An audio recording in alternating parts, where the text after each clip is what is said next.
Good morning students. आज हम करेंगे अपना वीविंग का चैप्टर स्टार्ट करेंगे। चैप्टर तो क्या है, ये उसी में ही है। हम कर रहे थे वस्त्र निर्माण। तो वस्त्र निर्माण के अंदर मैंने काफ़ी सारी चीज़ें बताई थी। आज हम करेंगे वीविंग यानी बुनाई।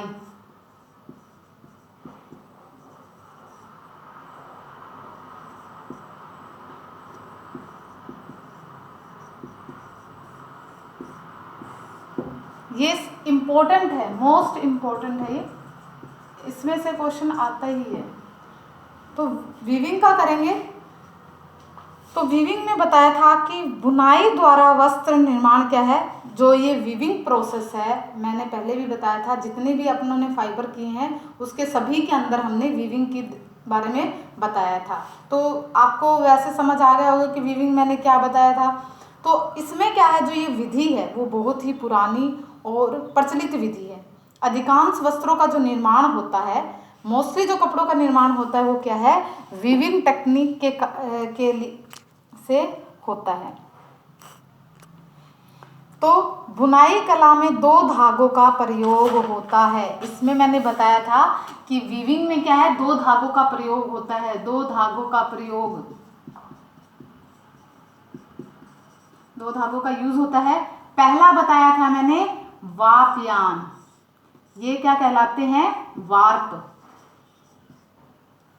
यानी ताना। और ये वाली जो फीलिंग जो ये होते हैं, ये क्या कहलाते हैं, ये कहलाते हैं वेफ्ट यान। वेफ्ट यानी बाना। तो ये क्या कहलाते हैं, वीविंग के लिए हमें 2 धागों की आवश्यकता होती है, एक वार्प की, एक वेफ्ट की। तो इसे क्या बोलते हैं, ताना बोलते हैं वार्प को, और इसे क्या बोलते हैं, बाना या फीलिंग यान भी फीलिंग यान भी इसको बोला जाता है। फीलिंग यान यानी भरने वाला धागा।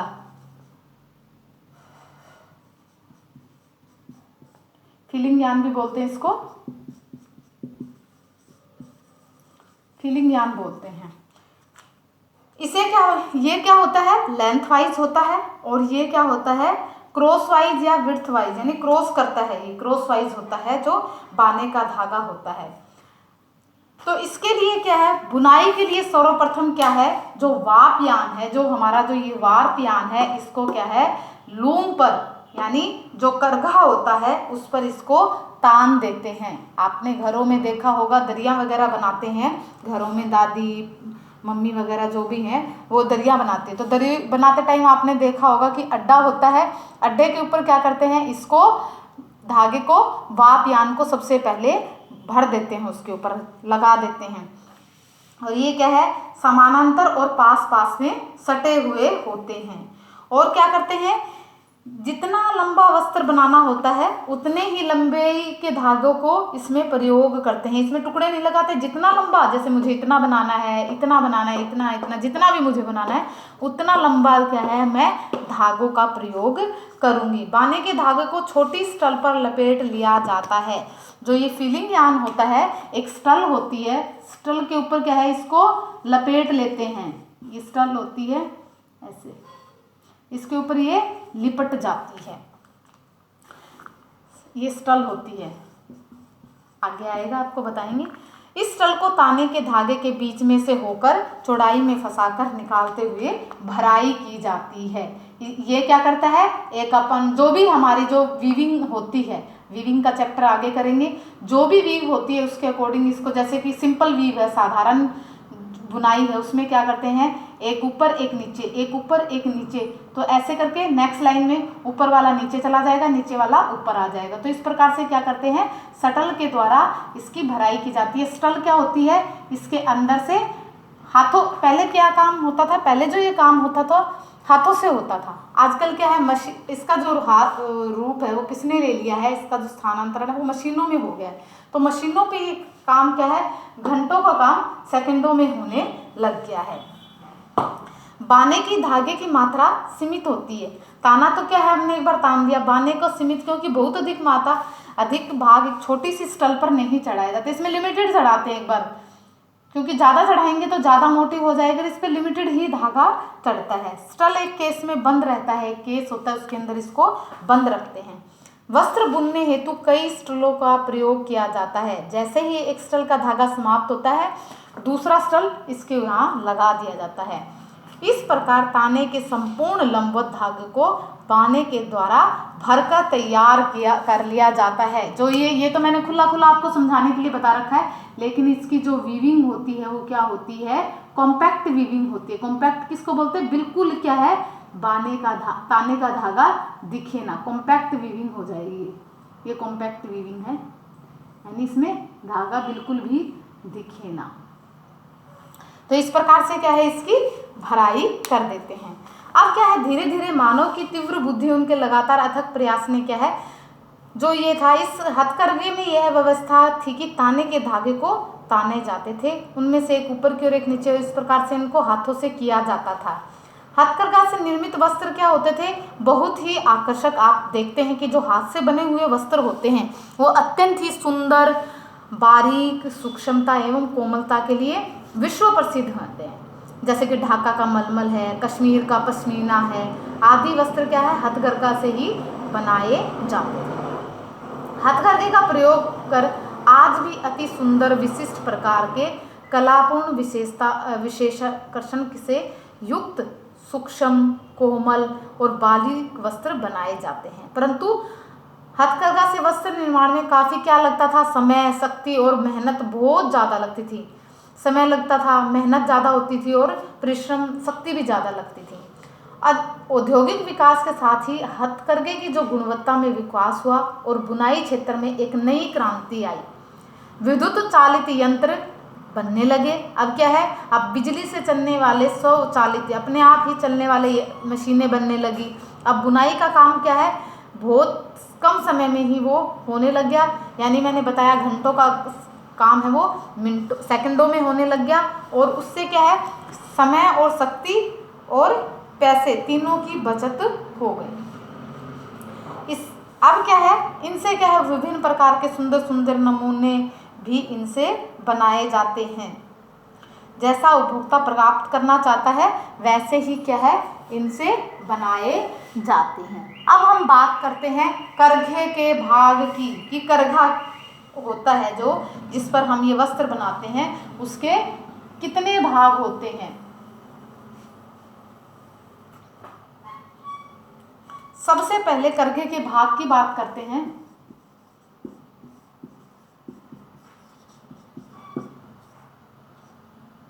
कि करघे के कितने भाग होते हैं।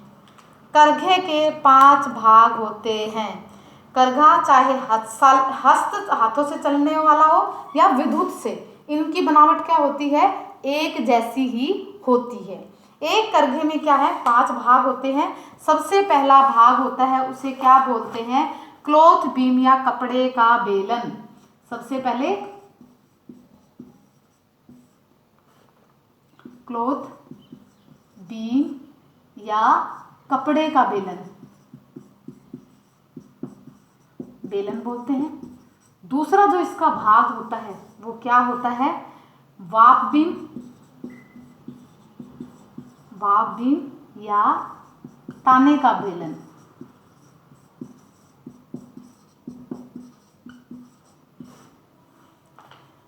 तीसरा इसका होता है हार्नेस होते हैं। चौथा इसके अंदर होता है स्टल होता है, जो आपको अभी बता रही थी मैं। और 5वीं इसके अंदर होती है रीढ़ या कंघी बोलते हैं। रीढ़ या कंघी बोलते हैं।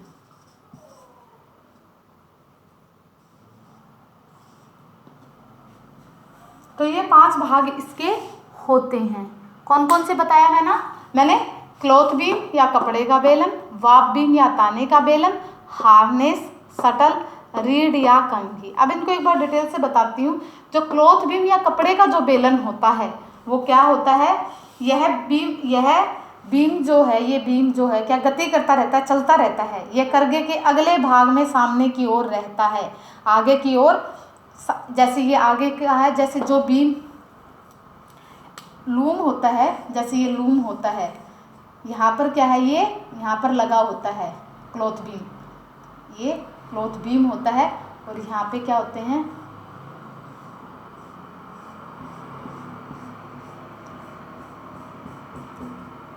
तो क्या है, ये यहाँ पे क्लॉथ बीम होता है, जिस पर क्या है, ये चलता रहता है, और ये कपड़ा क्या है, इधर से बनता हुआ जाता है ऊपर, तो ये बनते हुए इस पर लिपटता हुआ चला जाता है, इस पर जो कपड़ा बनता जाता है वो इस पर लिपट जाता है।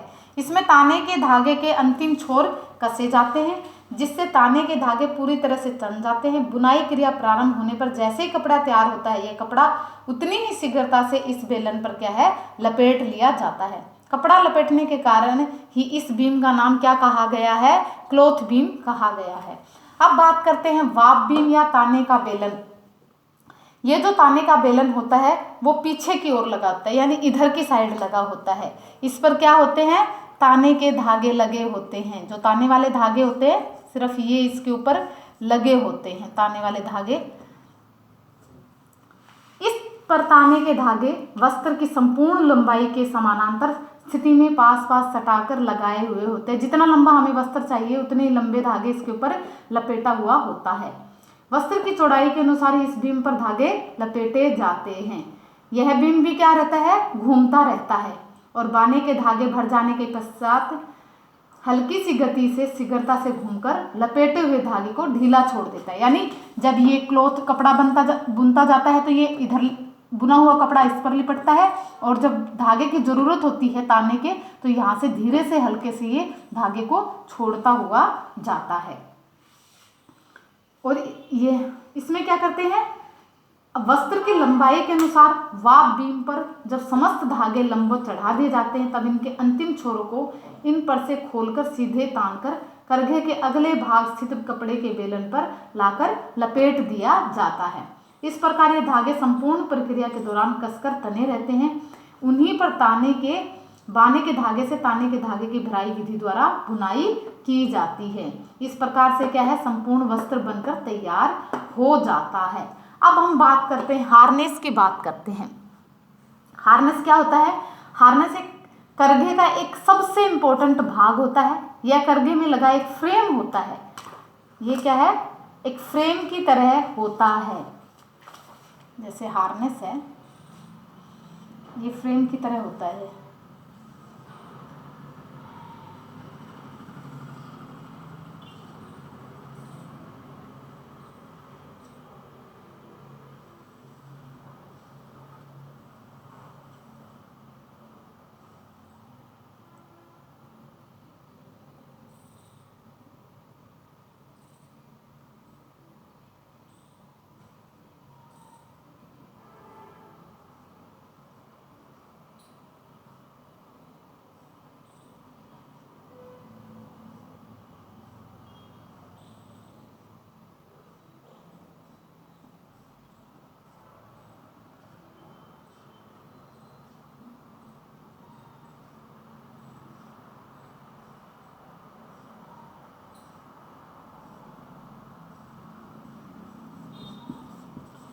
ये क्या होता है, हार्नेस होता है। ये क्या होता है, क्लॉथ बीम होता है।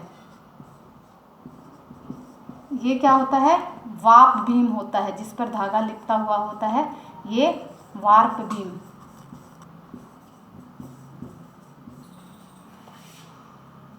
तो इस प्रकार से क्या है, जो हार्नेस है वो सबसे इम्पोर्टेंट भाग है। एक फ्रेम जैसा होता है। बुनाई क्रिया के दौरान ये ताने के धागे को ऊपर नीचे करने की क्रिया को नियंत्रित करता है। जैसे ये छेद आपको दिखाई दे रहे हैं, होल होते हैं। साधारण बुनाई में भी कम से कम 2 हार्नेस का प्रयोग करते हैं। ये डिज़ाइन के ऊपर डिपेंड करता है। जैसे ज़्यादा कॉम्प्लिकेटेड डिज़ाइन होंगे, ज़्यादा डिज़ाइन होंगे, उतने ही हार्नेस का प्रयोग करते हैं। जैसे साधारण बुनाई है, साधारण बुनाई में अप एंड डाउन के लिए चाहिए तो इसमें 2 हार्नेस का प्रयोग करते हैं। जैसे कि एक हार्नेस में तो क्या होंगे, ये वाले धागे होंगे जो ये ऊपर उठाने हैं, और दूसरे हार्नेस में कौन से होंगे, जो नीचे उठाने हैं, जो नीचे लेके जाने हैं। तो क्या है, 2 हार्नेस का प्रयोग होता है। डिज़ाइनर अब क्या होते हैं, हार्नेस एक फ्रेम जैसी रचना है जिसमें असंख्य तार लगे होते हैं, अनगिनत तार लगे होते हैं। जैसे मैंने तो खुले खुले बना रखे हैं, लेकिन क्या है ये बिल्कुल पास पास सटे हुए होते हैं, जिन्हें क्या कहते हैं, हेडल कहते हैं। इनको क्या बोलते हैं, हेडल बोलते हैं। हेडल होते हैं ये। प्रत्येक हेडल में एक छोटा सा छिद्र होता है, ये छिद्र होता है। इन छिद्रों से होकर ताने के धागे, जो ये धागे मैंने बताए हैं, वो इन छिद्रों में से होकर क्या करते हैं, निकलते हैं। एक छिद्र में से एक ही धागा गुजरता है, यानी जितने पास धागे होंगे उतने ही क्या होंगे, इसमें हार्नेस लगे होंगे, हेडल लगे होंगे। हार्नेस बुनाई ये क्या करता है, हार्नेस बुनाई क्रिया में ताने के धागे को ऊपर नीचे करता है। एक हार्नेस को ऊंचा करने से तानों की सम संख्या के धागे ऊपर की ओर उठते हैं। मैंने बताया एक में सम और एक में विषम संख्या के धागे लगे होते हैं। तो एक बार क्या होता है, जैसे शटल को गुजारने के लिए एक रिक्त स्थान मिल जाता है, यानी जब ये धागे हार्नेस है इन धागों को ऊपर उठा लेता है तो इजीली शटल इसके अंदर से पास हो जाती है। फिर दूसरी बार क्या होता है, जब ये वापस आती है तो ऊपर वाली हार्नेस नीचे चली जाएगी, नीचे धागों को, और नीचे वाली हार्नेस है वो ऊपर धागों को लेके चली जाएगी, जिससे शटल दोबारा से पास हो जाएगी। तो ये प्रक्रिया क्या है, बार बार क्या है, इस प्रकार से इसमें दोहराई जाती रहती है, इस प्रकार से चलती रहती है। इस प्रकार हार्नेस ताने के धागे को नियंत्रित करके वस्त्र की बुनाई प्रक्रिया में क्या करता है, हेल्प करता है। अब बात करते हैं शटल की। शटल पर बाने का धागा लपेटा जाता है।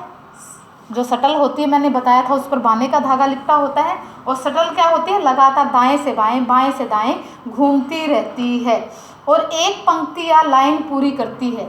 यानी जैसे एक बार इधर चली गई और इसको क्या कहा, इसने एक लाइन पूरी कर ली, तो एक पंक्ति जब लाइन को पूरी करती है तो उसे एक पिक कहते हैं। जब इसने एक पूरी की तो इसे क्या कहेंगे, पिक कहेंगे। इस प्रकार शटल ताने के धागों से गुजार कर पंक्ति दर पंक्ति करके बुनाई करती हुई चली जाती है, संपूर्ण वस्त्र को बुन देती है। यहाँ से ऊपर की तरफ, नीचे की तरफ ये इधर से बुनती हुई जाएगी, कपड़ा बुना हुआ ऊपर जाएगा और ये यहाँ से ऐसे ऐसे नीचे ऐसे के आगे की तरफ आती रहेगी। तो ये इस प्रकार से ये बन गया। अब क्या है, कंघी या रीढ़, आपको बताया रीढ़ या कंघी ये कैसी होती है, ये कंघी के जैसे होती है, कंघे के जैसे होती है, धातु की बनी होती है, लोहे की बनी होती है। यह करगे में हार्नेस के समान सामने की ओर लगी होती है। जो हार्नेस होता है, जैसे यहाँ पर हार्नेस है ऊपर और इसके सामने ये कंघी लगी होती है। कंघी क्या काम करती है, ये करघे का अत्यंत महत्वपूर्ण भाग होता है। शटल के द्वारा जब एक पंक्ति पूरी हो जाती है तो इस एक पिक पूरी हो जाती है, यानी एक लाइन जब पूरी हो जाती है तब रीढ़ क्या करते हैं, आगे की तरफ गति करके बुने हुए भाग को पीछे की तरफ ठोक देती है, ऐसे ऐसे करके। ऐसे आपने देखा होगा पंजा जिसको बोलते हैं, दरी बनाते हैं तो पंजे से धागे को ऐसे पास में सटा देते हैं। तो वो काम कौन करता है, यहाँ पर रीढ़ या कंघी करती है, जिससे बाने के धागे अच्छी प्रकार से ताने के धागे के पास आकर बैठ जाता है या सट जाता है। रीढ़ में पतले पतले तार लगे होते हैं। प्रत्येक तार के बीच से ताने के एक धागे को गुजारा जाता है। हर धागे के बुने भाग को रीढ़ क्या करती है, ठोक कर ठीक करता है, जिससे बुनाई और भी सघन हो जाती है और वस्त्र में बिल्कुल भी रिक्त स्थान बचने की कोई संभावना नहीं होती है। इस प्रकार क्या है, प्रत्येक बुनी हुई पंक्ति द्वारा कपड़े का अभिन्न अंग बन जाता है। बुनाई में विभिन्नता, वस्त्र में सघनता अथवा घनापन एवं सूक्ष्मता लाने के लिए हार्नेसों की संख्या ज़्यादा होती है, ताकि ताने के धागे को ऊपर नीचे किया जा सके। जैकार्ड जो बुनाई होती है, जैकार्ड बुनाई से भी क्या है, करघे से ही की जाती है। जैकार्ड करघे का उपयोग सर्वप्रथम सन 1805 ईस्वी में किया गया था। इसमें प्लास्टिक अथवा कागज का बना पंच कार्ड लगा होता है। साथ ही इस करघे में कई अन्य संयंत्र हैं, अटैचमेंट्स भी साथ में होती हैं। इस प्रकार करघे का विकास कई उद्देश्यों के लिए किया गया था।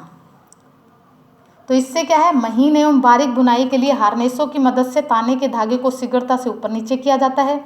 बाने के शटल शीघ्रता से गति करके भराई विधि द्वारा ताने के धागे को भरता है। रीड क्या करती है, रीड शीघ्रता से गति करके बाने के धागे को ठोककर ठीक ताकि वस्त्र सघन हो जाए। और बुनाई प्रक्रिया का नियंत्रण कंप्यूटर अथवा इलेक्ट्रॉनिक नियंत्रण द्वारा किया जाता है। आजकल क्या है, कंप्यूटर्स के द्वारा क्या है, पहले हाथों मैनुअली होता था, परंतु आजकल क्या है, कंप्यूटर के द्वारा इस पर नियंत्रण रखा जाता है। तो आज की क्लास में इतना ही करेंगे।